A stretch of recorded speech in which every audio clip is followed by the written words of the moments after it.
trust is a big word. Actually, trust is something I see from time and time again. I might have a young woman in my office when I was giving financial advice who would come in and say, I've signed a contracting out agreement. I have put the emotional workload into this relationship, but now I am walking out with nothing. Yeah. And I think, men protect their interest, and as women, we have to do the same. We have to elevate ourselves to understand that we're worth protecting too.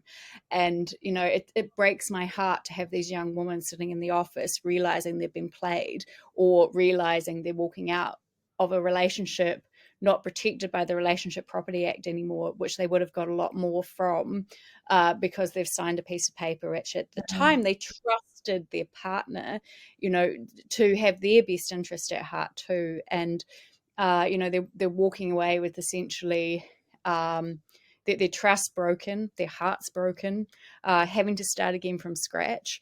And, I think when we start to really look down the line of the trust side, Yeah. it's not always going to be 50-50 if a relationship breaks up. There are provisions in place for a reason, and often it's the men who've put them there. So we need to start just thinking about, how can we protect ourselves? How can we protect what we bring into this relationship?